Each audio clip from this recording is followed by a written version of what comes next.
Hello guys, it's Jovan and you know what time it is? இந்த கம்பாசிட்டிங் fundamental சீரீஸில் அடுத்து இந்த வீடியோவில் நம்ம கவர் பண்ண போகிற டாபிக் எட்ஜ் டீடைல்ஸ். எட்ஜ் டீடைல்ஸ்னால் என்ன, ஒரு ஃபுட்டேஜில் எட்ஜஸ் கரெக்டாக இருக்கணும்னா அதை எப்படி நம்ம கரெக்ட் பண்ணணும், இதெல்லாம் பற்றி தான் இந்த வீடியோவில் நம்ம பார்க்க போகிறோம். நீங்கள் சேனலுக்கு புதுசாக இருந்தீங்கன்னா மேலே நான் கார்டில் கொடுத்துருக்க வீடியோவை மறக்காமல் செக் பண்ணிட்டு வாங்க. அதோட கண்டினியூஷன் தான் இந்த வீடியோ. So let's start the video. So okay, first edge டீடைல்ஸ்னா என்னன்னு பார்த்துடலாம். இப்போ ஒரு ஃபுட்டேஜில் இருக்க பர்டிகுலர் கேரக்டர் ஆர் போர்ஷனை மட்டும் ரோட்டோ பண்ணியோ இல்லை கீயிங் பண்ணியோ மாஸ்க் பண்ணி தனியாக எடுத்து வேற ஒரு பேக்ரவுண்ட் கூட காம் பண்ணுறீங்கன்னா அந்த பேக்ரவுண்டுக்கு ஏற்ற மாதிரி நீங்கள் ஆட் பண்ணுற எலமெண்ட்ஸோட எட்ஜஸில் இருக்க ஷார்ப்னஸ், சாஃப்ட்னஸ், கான்ட்ராஸ்ட், எட்ஜஸோட கலர்ஸ் இது மாதிரி இருக்க எல்லாத்தையுமே மேட்ச் பண்ணுறது தான் இந்த எட்ஜ் டீடைல்ஸ். இப்போ யூசுவலாக நம்ம ஒரு ஃபுட்டேஜை காம் பண்ணுறப்போ ஒரு ஷார்ட்டில் இருக்க எலமெண்ட்டை எக்ஸ்ட்ராக்ட் பண்ணி அதை வேற ஒரு ஃபுட்டேஜில் இருக்க எலமெண்ட்ஸ் கூடயோ இல்லை பேக்ரவுண்ட் கூடயோ பிளெண்ட் பண்ணுவோம். ஒரு ஃபுட்டேஜில் இருந்து எலமெண்ட்டை எக்ஸ்ட்ராக்ட் பண்ணுறதுக்கு தேவைக்கேற்ற மாதிரி 2 மெத்தட் யூஸ் பண்ணுவாங்க. ஃபர்ஸ்ட் மெத்தட் என்னன்னா கீயிங். கிரீன் ஆர் ப்ளூ ஸ்க்ரீனை ரிமூவ் பண்ணுற மெத்தடுக்கு பேர் தான் இந்த கீயிங். செகண்ட் மெத்தட் என்னன்னா ரோட்டோஸ்கோப்பிங். அனாட்டமியை வச்சு இல்லை அங்கே இருக்க எலமெண்ட்ஸோட ஷேப்புக்கு ஏற்ற மாதிரி மேனுவலாக அந்த எலமெண்ட்ஸ் ஆர் கேரக்டரை சுற்றி ஷேப் ட்ராப் பண்ணி அந்த ஃபுட்டேஜில் இருந்து அதை கட் பண்ணி எடுக்கிற மெத்தடுக்கு பேர் தான் ரோட்டோஸ்கோப்பிங்.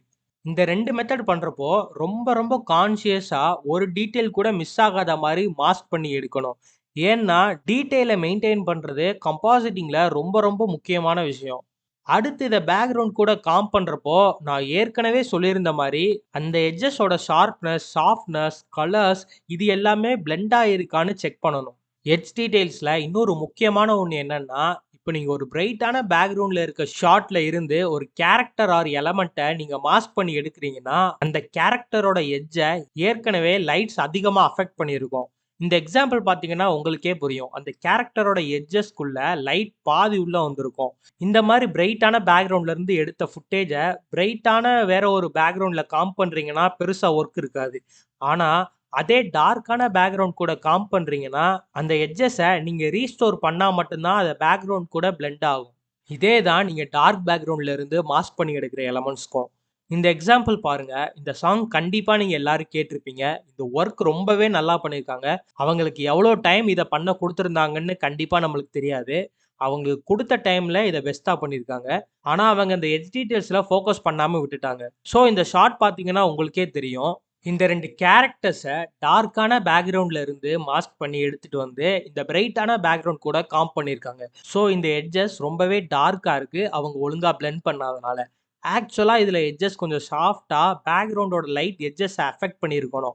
ஆனா இங்க அவங்க அத பண்ணல. அதனால ஒரு மாரி ஆடா தெரியுது.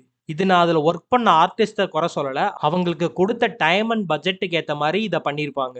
ஸோ அவ்வளோதான் கைஸ் இந்த வீடியோ. எட்ஜஸ்ல இருக்க டீடைல்ஸ் எடுத்து கரெக்ட்டா பிளெண்ட் பண்றது கம்போசிட்டருக்கு ரொம்பவே முக்கியமான ஒரு ஸ்கில். ஸோ இத மறக்காம காம்ப்ல ஃபாலோ பண்ணுங்க. இந்த வீடியோல நான் எக்ஸ்பிளைன் பண்ண டாபிக் பத்தி உங்களுக்கு ஏதாச்சும் டவுட்ஸ் இருந்தா மறக்காம கமெண்ட் பண்ணுங்க. நான் கண்டிப்பா அதுக்கு ஆன்சர் பண்றேன். உங்களுக்கு ஏதாச்சும் புதுசா தெரிஞ்சுக்கணும்னு நினைச்சீங்கன்னா அந்த டாபிக்கையும் கீழ கமெண்ட் பண்ணுங்க. அத பத்தி அடுத்து ஒரு வீடியோ பண்றேன். அடுத்த வீடியோல பார்க்கலாம். சியர்ஸ்.